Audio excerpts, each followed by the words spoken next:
What is up, everybody? Welcome back to Rap Roots Media. Roots Crew, we have an amazing episode for y'all today. We're here with Ajax Stacks. Yo, what up, though? So, first question I ask every one of my guests is just give us a bit of your brief experience in the music industry, like sort of origin story almost, how you got into it. It goes way back. I started probably like a lot of people just doing it for fun. Yeah. I really started writing. I would do like poetry and stuff like that. Mm-hmm. Probably in high school, junior, senior year, I would start doing that mostly, just for the girls and to look cute, and, that type of thing. And then found out I was pretty good at it. And then I remember I had like a senior project, one of them like final exam project things, end of the year, like big, majority of your grade type of thing. And it was in an English class, and we got to decide like of different things that we could do. And one of them was to write like a poetry book type of thing. And I was like, bet. You know what I mean? You're right. I wasn't the greatest student, so it was like, I need this to pass type of thing. And I feel like, that's an alley-oop. You know what I mean? I could do that, and I'll actually do that. Because I was the type that really just didn't do work, and I had a bad habit of just doing what I wanted to do. So luckily for me, that was something that I wanted to do, and it was dope. So I found myself though when I'd sit down and work on it, it'd be like a couple week long type of project, and every time I'd sit down, I'd put on like some instrumentals, some like R&B, like Alicia Keys instrumentals or something, just to like set the mood and the vibe of the poem. And then, as I'm working on it, I'm showing people and this and that, and I was like, I'm gonna play like when I do the project, because you had to like read them out loud to the class and stuff like that. And so I brought the whole like player and played the instrumental that I wrote it to catch the vibe. And a lot of the feedback was like, yeah, it's dope. You sound like you're rapping though. You know what I mean? So naturally it's like, okay. And so even then I didn't really dabble into it. I never saw myself as a rapper. I never even aspired to be a rapper. That was just a school project. And then I in hindsight, I look back to, I remember one time I would make a voicemail. My voicemail, like when you would call my phone, it'd be like I'd make my own rap, because back then, people would play like their favorite song when you'd answer or whatever. In like go to voicemail or something. Right. It'd go in the band. They'd either just have the song playing, or they'd in the background while they're, hey, what you reach me, yada yada. And me, I made like a rap to my to my voicemail, and I'd get random phone calls from numbers and stuff, and I'd answer like, hello, and they'd be like, oh, this is awkward, my bad. This is so-and-so, like Matt from math class. I just heard you had a really cool voicemail. I was trying to see if I could hear the rap. He's like, can I call you back and you not answer? And I'm like, all right, cool, bro. Like, first of all, how you get my number? But second of all, cool. And it's crazy because even in that process, like I remember like still never saw myself as a rapper, never wanted to rap. It was just something fun to do, and it was kind of cool. It was getting some attention off of it. And so like that's as far as it was. And it wasn't until after high school, I started chilling with my dog over on the southeast side, Sam Del Barrio, and I go over. He'd be in the hood and stuff, and he had his whole setup, and he'd have the old like the bootleg old PC with like what is it, the wire hanger shaped to look like a pop filter with like the ripped t-shirt like around it as a pop filter, and he'd be like, bro, come get on this song. And I'm looking at him like, dog, hell no. Like, one, I'm not a rapper. Two, like, your shit is looking bootleg, dog. Like just acting bougie for no reason. And then probably after literally months of that, going over there and him like, come on, bro, get on it. Listen to this one. You'll be good on this one. And then finally I'm like, all right, bro, like, let's do it. That's got a dope beat. Let's try it. And sure enough, I just fell in love with it. Right there. I tried it out, liked it, and that's how we kind of popped it off. And then back then I was living at my pop's too, kind of in the basement, and I ended up buying equipment, and I got an old school pop, so he like, I'm like, you got the storage. I'm like, you got the storage closet. You're not really using it. Can I build like a little hell no. You know what I mean? And I'm like, no, you're not. I'll move all your stuff to Don't this. need to be doing that, right? Yeah, no, just hell no. Not what I'm doing. Not, it's too much. Type of thing. Yeah. And sure enough, he left out of town one time and came back, and I had it all set up. Anyways, and even then though, it was just for fun. It was just for like I like doing it. It was a hobby.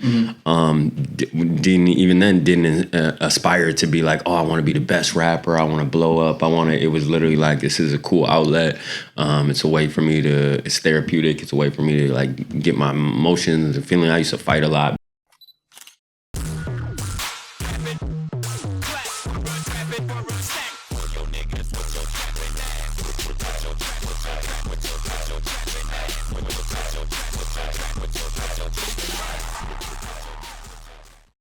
Back from the commercial break. Yeah. That ad brought to you by Rap for a Stack. we can run an ad for you. Exactly. No, I was just talking about how it, is very therapeutic for me. So I wasn't even in that. Here I am now. I got a couple like songs in the vault type thing, and back in the MySpace days. So I had some songs up on MySpace, and I was going by Ajax Stacks back then, and just to put, because it was Ajax 3000 originally, and that was played off of Andre 3000. And then, then that whole thing came out where, thousands was stacks now, and that became popular to call, I got stacks or this or that, la la la. And even Andre, was Andre 3K type thing. And so I was Ajax 3 stacks, and, whatever. And so again, it wasn't even in that moment. I have, I got songs that I've done, very like new to the rap type thing songs. And I had a different rap name, Ajax 3 Stacks. So I had a stage name. I had a studio in my crib. And so even in that, even in those moments, I'm not seeing myself in like aspiring to be some big, the best rapper at the city or the yada yada, or blow up. And it's literally all for therapeutic, and it's a hobby to me. Yeah. And ironically, I kind of joke around with my pops at this time, because he was a single dad at this point too. He had a girlfriend and stuff, but he very much was like a bachelor crib, and he wasn't. He'd stay at his partner's house half the week type of thing. So I'm big chilling, thinking, I got my own crib. Basically, it feels like half the time, and this, and I'm doing, respectful, of course, but I'm up all night playing music loud, writing my music, doing, living in my own crib, feels like. And sometimes he'd come home and he'd stop at the crib in the morning before he'd go do whatever for the day, and I'd still be up at like 7, 8 o'clock in the morning from the night before, because I'm just, I got out of third shift and I'm in my zone and in my studio, just like love, finding my passion literally in that moment. And, he'd come down and see me over there in like the little closet office space too. And he'd just be like shaking his head, and he'd be like, so sometimes he'd be like, don't forget, this is a hobby. You know what I mean? He'd literally say stuff like that. And so nowadays I'll joke with him, I'll do like a sold out show at the intersection or some shit, and he'll pop up every now and then to shows.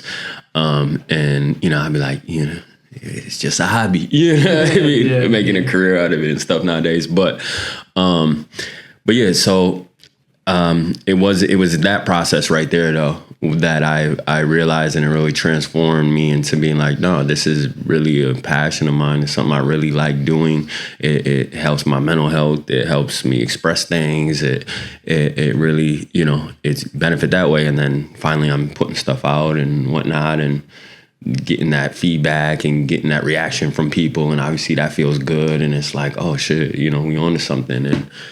And even to this day, I get a lot of credit for being a workaholic, and like, oh, you do so much, this and that. And yeah, for sure. But it was the moment where I'm like, okay, if I'm not working a job, or I'm not doing this, or I don't have my daughter, what do I spend my free time doing? And it's like, oh, this shit. I'm making songs, doing this, yada, yada. And so it's like, now that I do this a lot, and it's one of my primary things, it's like, all right, you need a break. You need to, all right, well, what do I do when I'm taking a break Yeah. from work? Oh, I do this shit. All right, let's just do this some more. You know what I mean? Type thing. And so yeah, that's pretty much how I got to start is that those whole processes, and then realizing that, oh shit, it's something that I love doing. Mm-hmm.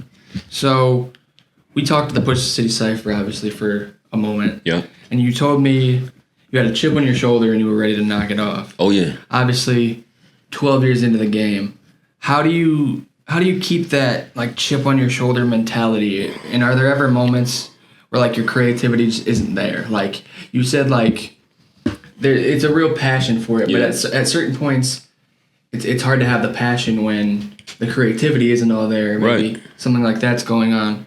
So in your 12-year career in the music game at this point, has there ever been moments where you're just like not really feeling it? Definitely. Anybody that tells you otherwise, they're either lying or Lying to you or lying to themselves. lying to themselves, or in my case, like it's all about balance and shifting things. So luckily for me, throughout that process of having a passion to write music and put out songs, I've also, I call them sub passions. You know what I mean?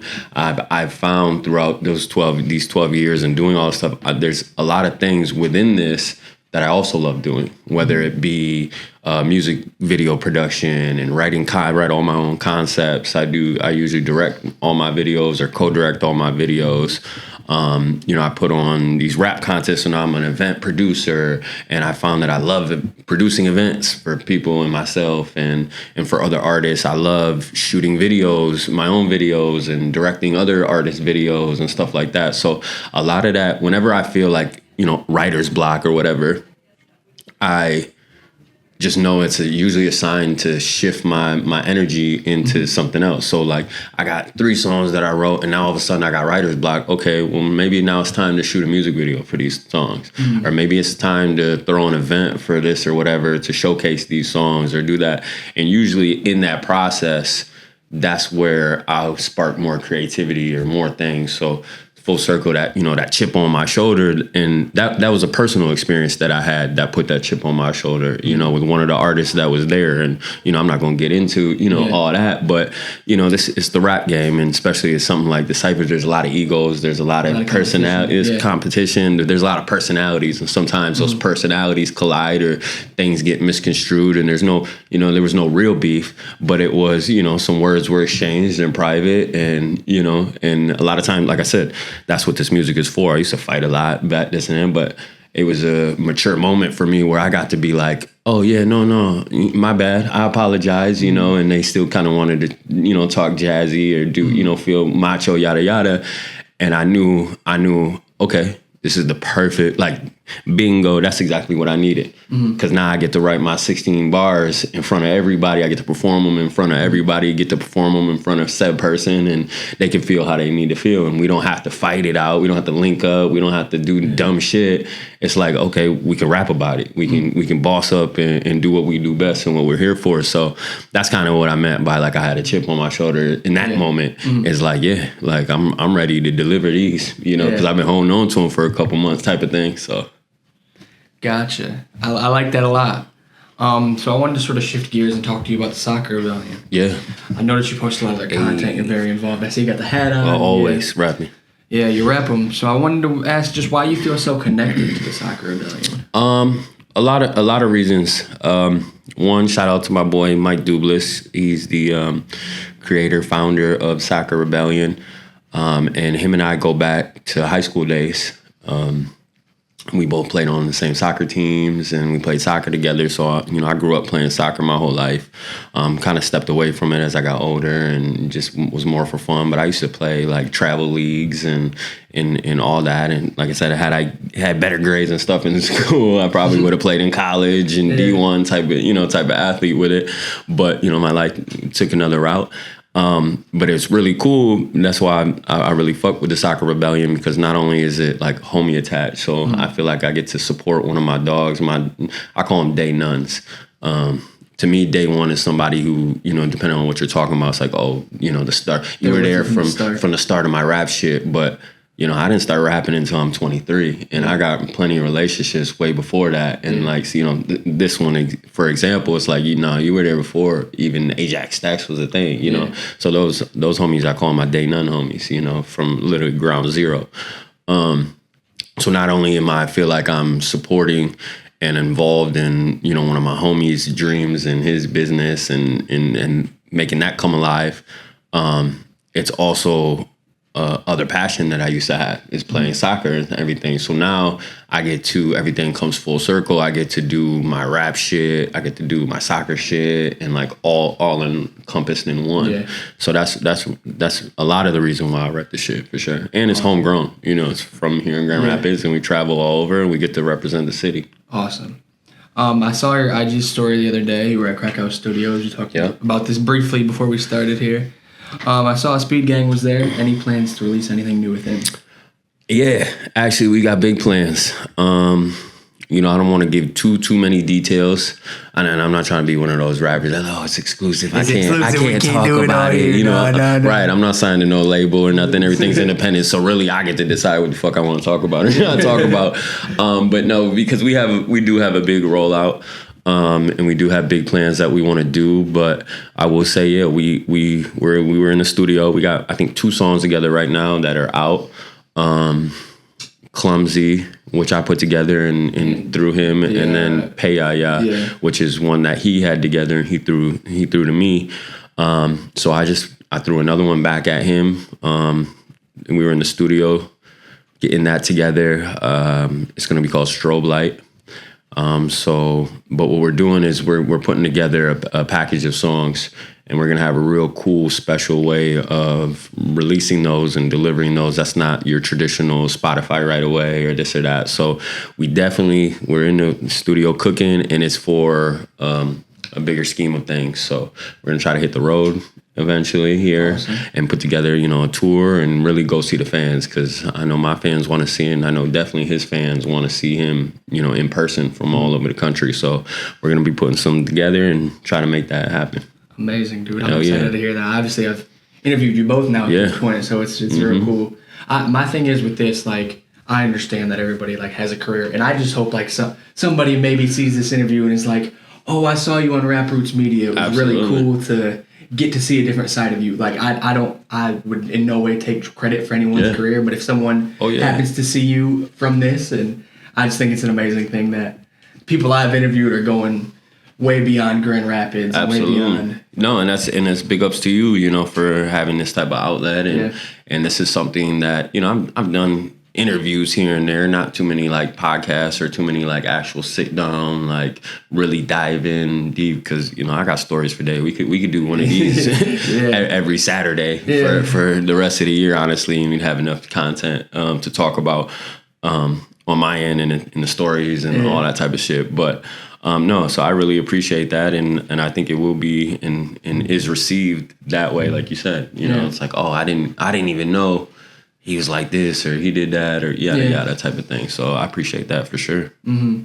So I saw you performed with T.I., National Cherry Festival in Traverse City. That's actually crazy too, because we're supposed to do that on the 30th, I think it is, of this month. Mm-hmm. But my man's just called me yesterday, and they just announced it yesterday too. He actually ended up canceling. So which sucks, but they told me, I don't know if they released to the public why, but my guy told me I guess his daughter is nominated for a BET award. Oh, wow. On the same day now. Big deal. He got a handful of kids and all different ages and stuff, so I'm not exactly sure which one or who, or keep up with them like that. But me being a single dad and having a daughter, and she's grown now too. She's 17. She's driving around, paying taxes, and looking at colleges type thing. So, I'm like, as much as that sucks, I get that. I do the exact same thing. And probably will be in situations where I will have to do stuff like that. So it's definitely family first. And as much as it is disappointing for me and obviously the fans too and all that, it's it's understandable, and I've opened before them and performed with them before. So Yeah. it's, if there ever was a scenario where I had to be, like, oh shit, something get canceled, I guess I'd rather be somebody who I've already had the experience with. Yeah. So absolutely. For sure. So you talked about your daughter a lot in this episode. Mm-hmm. Notice you take a lot of pride of being a girl dad.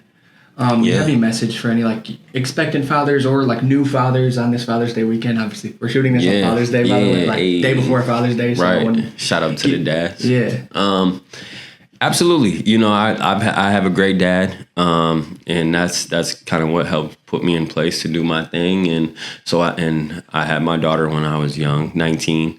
So I was one of the first of my peer groups, and probably my younger peer groups even too, to have a child and everything. So I get that question a lot, and I get a lot of people that come to me being like, "Yo, this or that," or even my peers now, they'll have kids that are, toddlers or even newborns now, and they're kind of going through the regular emotions of everything. So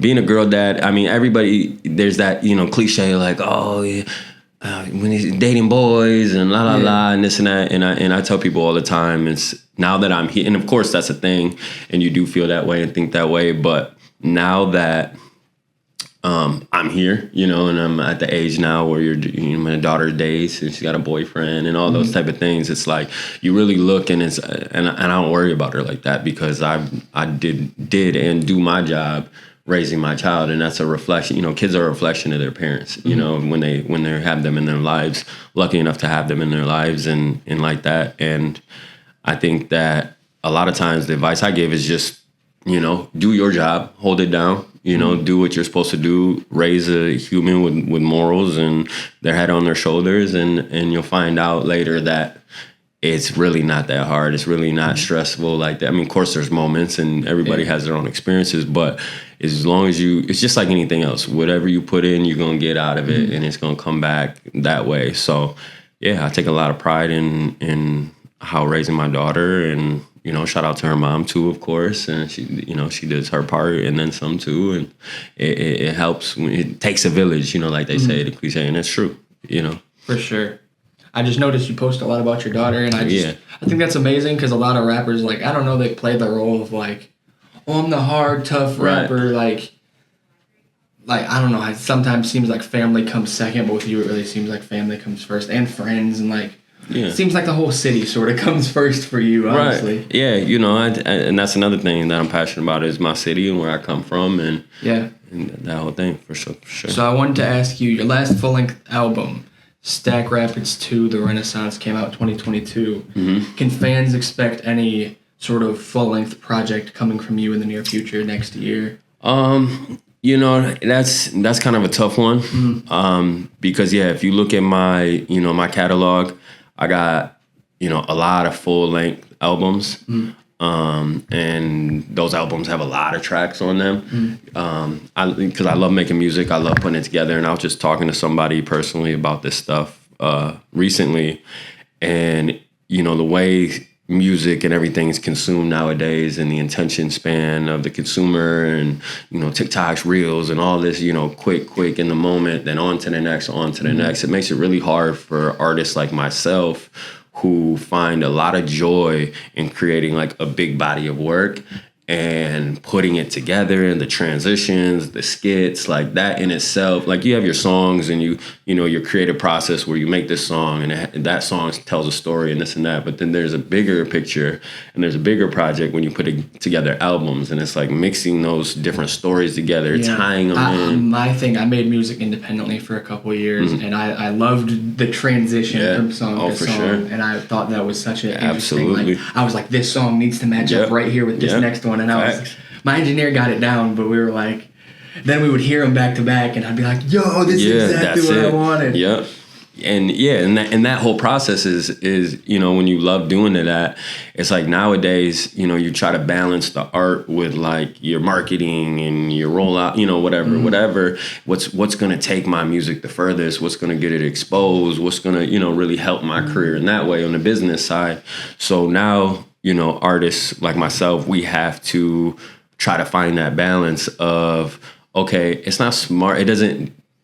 It's not really smart for me to anymore to put together 15, 16, 17, even 10, tracks together and then deliver it to the consumer all in one push, because it'll be well received, but they're gonna rock with it for like a month, and then what?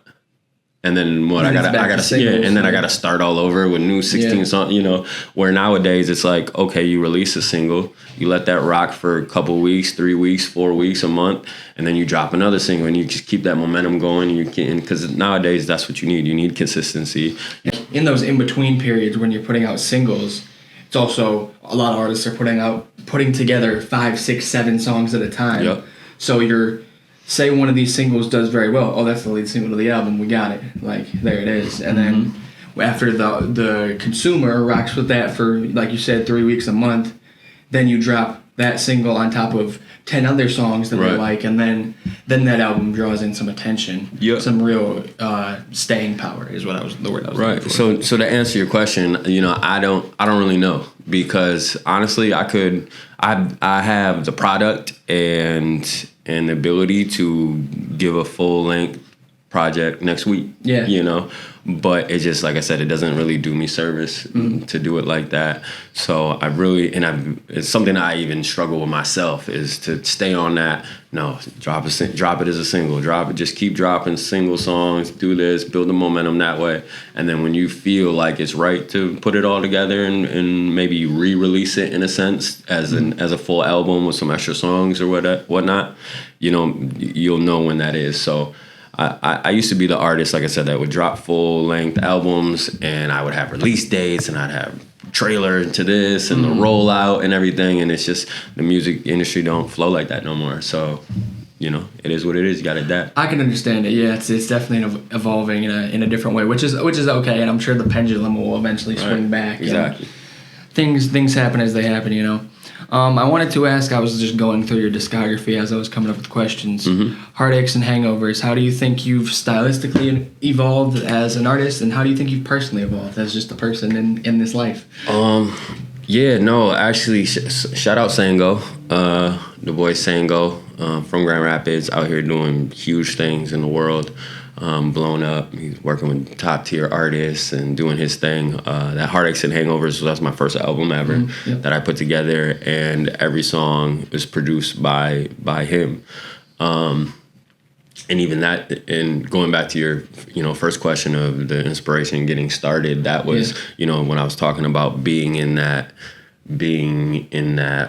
closet, in that office space down in my pop's basement, and just being up all night.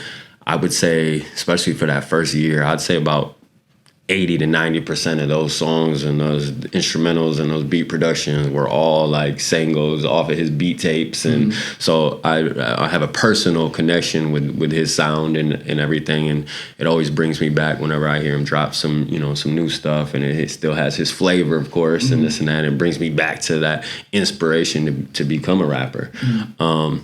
So that project definitely touches and is a special one for me. But the question is growing from it. So that was the beginning of my career, naturally. So with anything, like anything else, you get better with the more you do it and the more experience you have. So I definitely feel like I've grown, lyrically, of course, but then also, your cadences and your flows, and just your ability of how you hear music and then be able to like deliver it. Yeah. And I'd say in my head, I've always sounded the way I sound, but that delivery and that being able to put that out there and translate it out to something tangible that you can hear, and it's a body of work.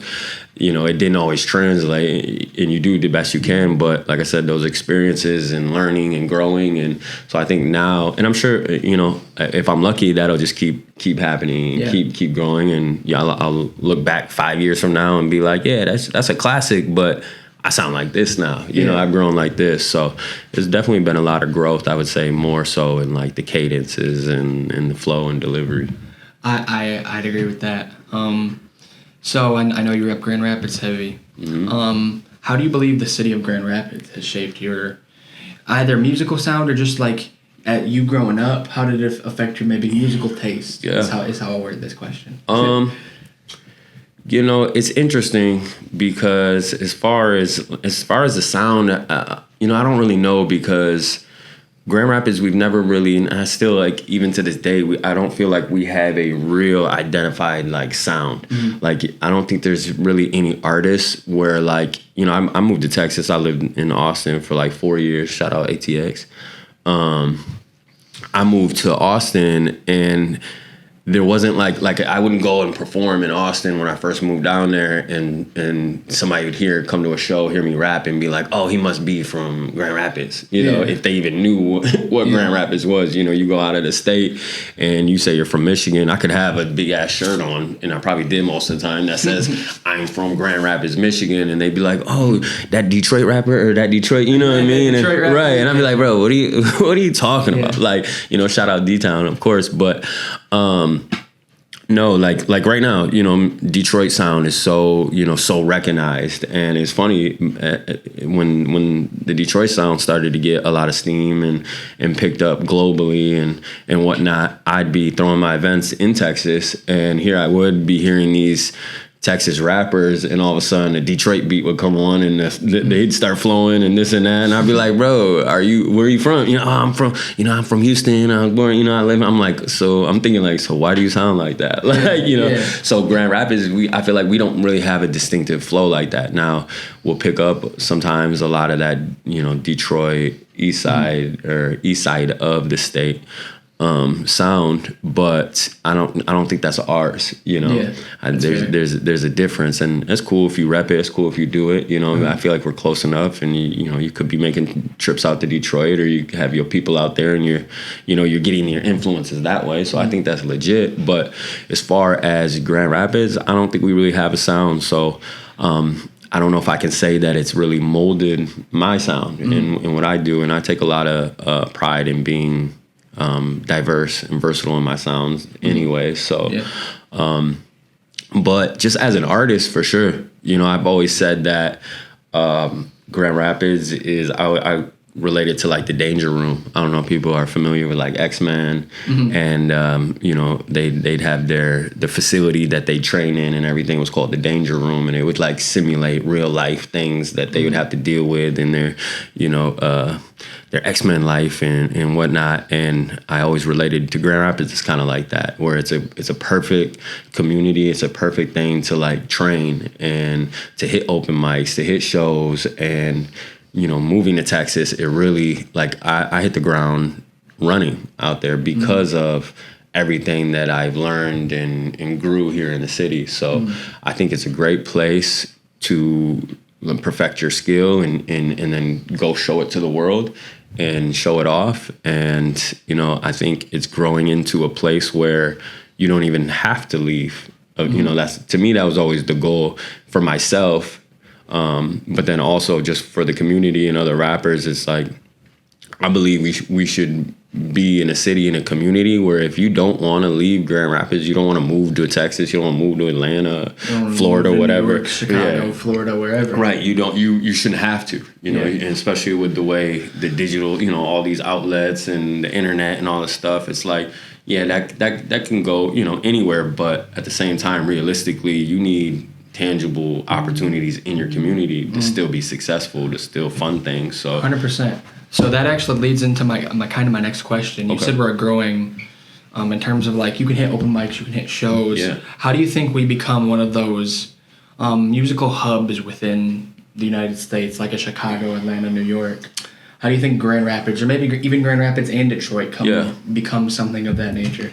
Well, I think so. What I've learned traveling and doing shows and these this Rap for a Stack competitions that I used to put on again now, I do them in other cities. So it blessed me with the ability to meet a lot of artists in those communities that I go to. You know, I throw them in Texas, throw them in Cincinnati, Louisville, like, all over, Milwaukee. And so I really get to interact and learn about different communities and a lot of artists and stuff like that. And the sounds of those communities as well, yes. And one thing I've learned is that a lot of those cities are successful and the communities are successful because it's a melting pot. Meaning that like Austin, Texas is a perfect example where you'd be in a bar or wherever, a venue in Austin, and say there'd be like 400 people in there. I would say less than 40 of those 400 people, so less than 10% of those people are actually born and raised in Austin. Yeah. So you have all these different cultures and these different influences coming together and coexisting. And I always say, like, I would always peep it, like, if you had nothing in common with any of those people, you at least had that one thing in common, that you're not from there, but you're there for a reason and for a time. And it's like we may not make the same type of music. We may not even you may not be into music. You know what I mean? Like, you may not be an artist. You may not be the same religion. You may not even speak the same languages that I speak. But we have something in common because we're from somewhere else in this place trying to make whatever happen. Yeah. And so we can at least bond on that very small thing, where a city like Grand Rapids, that's not necessarily... A lot of the people here were born and raised here and rarely leave. Right. If they do, they tend to come back. Exactly. And there's not even a lot of... So there's almost a lack of different cultures and a lack of understanding and experiences with something different, you know? So, but as the city's been growing, I think I wore that shirt when we sat down real quick at the Push the City Cypher. I have a tag that I pushed, leave everything, move to Grand Rapids. Yeah. And that was kind of, there's a story behind it of how that came about, but the meaning behind it was really, or I should say the intent behind that is for that reason right there, is to try to help promote Grand Rapids becoming a melting pot city. Like, leave Chicago, leave Texas, leave this thing and come to Grand Rapids. We have a lot of opportunity here. And it was my theory that a lot of that, like, hate that we get in the city that people talk about, which is everywhere, but I got homies that are from other places that I bring them here. They start to learn about the art community, and they're like, nah, bro, I've never, like, there's haters everywhere, but for some reason, like, West Michigan, Grand Rapids, like, it's on another level. Or they'll connect with me on social media and other artists, because I'll bring them here to judge rap for a stack or do things. So they'll connect. They'll have, 40, 50 mutual friends from Grand Rapids, even though they've only been here a couple times, whatever. And so they'll see that interaction over the internet over the years, and they'll be like, bro, what is in the water over there? Like, why do y'all treat each other like that or talk to each other?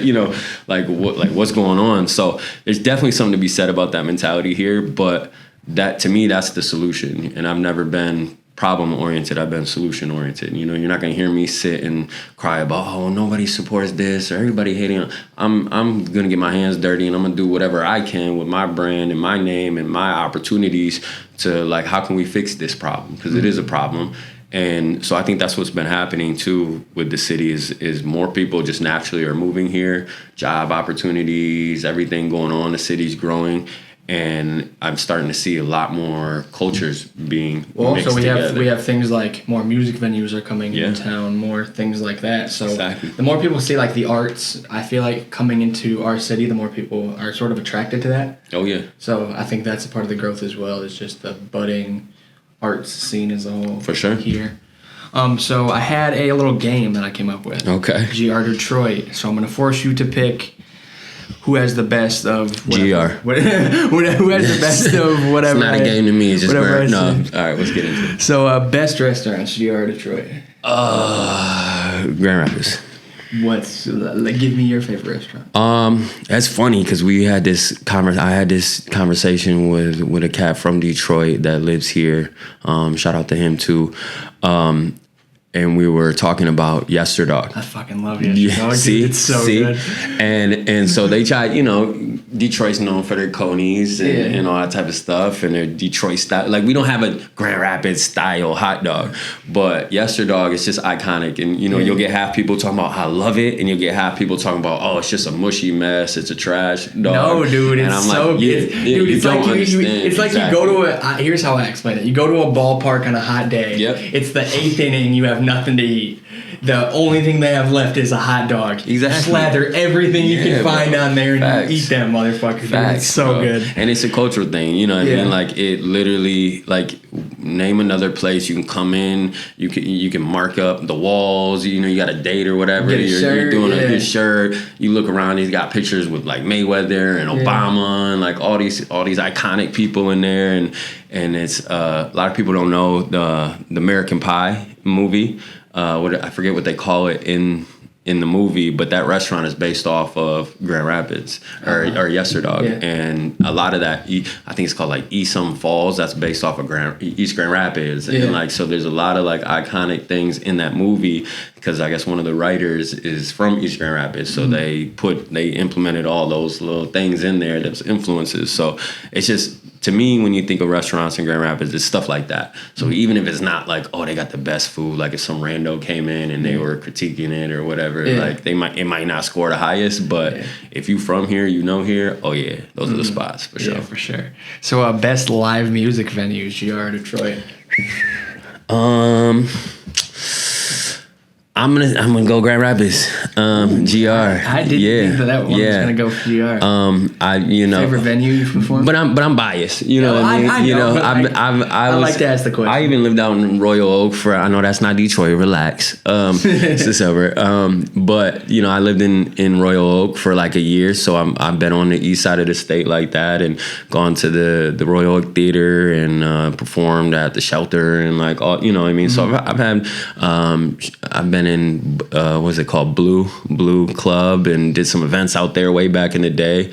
So I've had some experiences, and I think Detroit has they're real known for like the warehouse, like underground dope scenes like that, which is super dope. And me and my guy Silas admittedly during COVID, we threw underground parties here, and I think in events and stuff, and it kind of mimicked that type of feel, like back alley entrances to some like wanging ass EDM hip hop mix party with hundreds of people in there, while all the bars are shut down type of shit. But yeah, no, I'm biased. I would say my favorite venue, I don't know, I want to say just naturally Billy's because of my loyalty to Easttown, and that's the first place I performed. But to be real, because we keep it real on Rap Roots, right? Yeah, we keep it real. So they not. I still go there. I still enjoy being there. They still show love. Easttown's a really cool spot just to like. But experience it's different now, though. It is. It's been gentrified. My mom when I was a kid, used to take me to Easttown all the time. Oh yeah, friends out there. So we were there a lot. Yeah, I feel like it's definitely, they had the Easttown Street Fair. Yep, absolutely. I feel like it's just changed. Absolutely, a lot. It definitely has. So I don't know if I can still. And I haven't performed there in forever, and not by my choice. So I don't know what's going on with that. But Billy's, Ajax. We need an Ajax Stacks performance. Yeah, I would love to sell that place out, pack that boy out. But they're dealing with their other business things too, and things can get a little rowdy over there. And a lot of time the stigma of rap and shows and it happens. I think that's more so like on the artist to keep their fans controlled. Absolutely, the promoter and all that ties into it, but that's not necessarily how the business side or the venue side sees it. True. As much as it can be an easy cop out and be like, oh, well, it's the music that you played or yada yada. That cause like, well, I don't know. But and then Pyramid Scheme. I love Pyramid Scheme. I've done a lot of things there.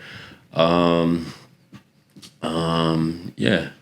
So I'll go Grand Rapids. I like those. Billy's Lounge, Pyramid Scheme. Those are two great ones. Friendly or locals? You just talked about how GR is some hating ass motherfuckers. So GR Detroit, friendly or locals? You mean like which one's friendlier to locals or like? No, like who has the friendlier locals? Like who, the locals are nice when you say you come into GR from somewhere else. No, I wouldn't be real if I didn't get that one to Detroit and the whole east side of the state. Fair. That's the thing. We're working on it over here. We're working on it. But I got a lot of homies and people that either visit or have moved here and they'll testify to it. That it was one of the hard, they've lived all over. I got like my Green Mitten homies, they're shout out to Green Mitten, Danny and Jared. They're born in Philadelphia, raised a little bit more in Cincinnati, went to college in Florida, and then randomly moved to Grand Rapids. And, they'll tell you Grand Rapids was one of the hardest first years for them as far as meeting people and building, a friend group and really getting out that way. And I think it's just something to be said, the way West Michigan kind of just has their niche groups and their friend circles. And it can, I've heard it, not just them, a lot of people talk about it's hard to get to know people or find places to mingle. I've noticed that, like, even like stuff. trying to build a business, it's very hard to like get people to be like, oh, that's it. Like they might give you like an, oh, that's interesting, or like, oh, cool. Right. But then when you go look back, they're like, yeah, I don't really care. He's doing what he's doing. Right. And again, that's why I call it the danger room. You know what I mean? If you can make a business pop here in Grand Rapids with that mentality, this and that, and then you'll be pleasantly surprised when you take it other places and see how well received it is because you've earned it here in a hard place to earn it, and then you brought it and it's like, oh shit. Well, see, I remember going to Houston for one of the first times, and I'll never forget, because it's that mentality. Houston, place like that, Texas in general, but especially Houston, there's so much pride in their locals, and it doesn't matter. It doesn't matter what you're doing. It doesn't matter how you're doing. It could be the trashiest, rap, for instance. You could be the wackest rapper, this and that. And if you are rapping or talking about H-Town and your shit, they're gonna support you. You know what I mean? Because they embody, you're embodying them. And I remember being out there and have my little Ajax Stacks stickers, and I'm putting it up on like one of the stop signs on the corner or whatever, right? And I'm slapping it up on there at a stop sign, and I hear some girls like yell, and I turn around and it's like these two girls hanging out the car, and they're like, "Hey, what is that? Can we have one?" No one in Grand Rapids would ever do that. Literally. Literally. And I'm like, it literally threw me off. I'm like, first of all, I'm like, girls holler at guys over here. Like, shout out to that. But then it like, it wasn't anything like sexual. It wasn't anything like we trying to holler at you. It's like, we see you obviously putting up a sticker representing something, like you're doing something, and they're like, they want to know. They see it, and instead of just thinking like, oh, that's cool. A lot of people are just like so in their own lane out here, and like don't want to intrude or don't want to like have. I feel like it's somewhat like social anxiety. Like they're just like scared to spark the conversation. That too, but also I've learned, like, I can't tell you. So in the same topic of like, that was my Houston experience, being out there first time. Nobody knows me like that for real. It wasn't like, oh, is that Ajax Stacks? What up? Can I get a sticker? It was literally like, who is this random person? He's putting up something, holler at you. Hey, do you have more? Can I have some? Like, that's that experience where like here, I have my stickers all over, either me putting them up over the years or fans putting them up or whatever.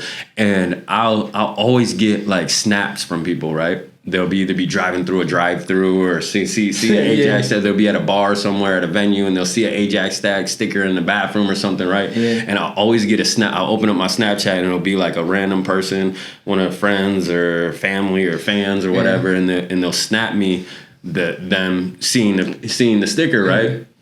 But they'll only send it to me. They won't put it on their story. The caption will be like, this dude's ass. And then they'll send it through. No, and that's the thing, is it's funny because it's support. Like, they went out of their way to be like, oh, I want you're out here, I see you, my boy, type of thing. Yeah. But they don't want to show that to like the public. They don't want to show that to their followers because it's that mentality that we have here in West Michigan. They're afraid people are gonna be like, oh, dick rider, or groupie, or yada yada. And so and that's been my biggest thing, is like, you gonna have haters, especially here. And like, they say, haters are your promotional team. You gotta, if you ain't got haters, you ain't doing it right, all that cliche shit. And so I've always just been cool with having haters, and what, it is what it is, comes with the territory. But my biggest thing that I hate the most though is you will get people hating on fans. Yeah. And it's like, you don't have to like my music. You don't have to support my music. Yeah. But you got to be a special kind of hater to hate on the person showing somebody else support. Like, that's just top tier West Michigan hate right there. That's top tier West Michigan hate right there. I think that was a fair answer. Detroit definitely has for their locals. Yeah, I gave it to them. Best nightlife, GR Detroit.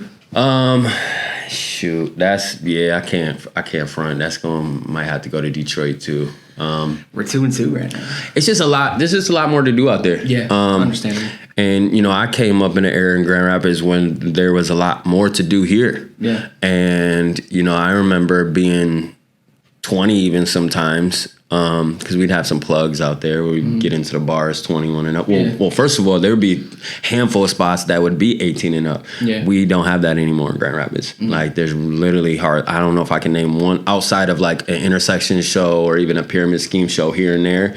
I don't know. Intersections here and there, and then you see all ages shows occasionally, but it's You're not right. very often. No. And that's another thing. Is like, if it's an all age show and it's done by 11 o'clock midnight type thing, because they like have to, right? And and it's not, and it's a show. There's no like club night, bar night where when I came up. Yeah, there was a handful of places you could go to 18 and up and get the M's on your hands and just be in there, mingling and whatever.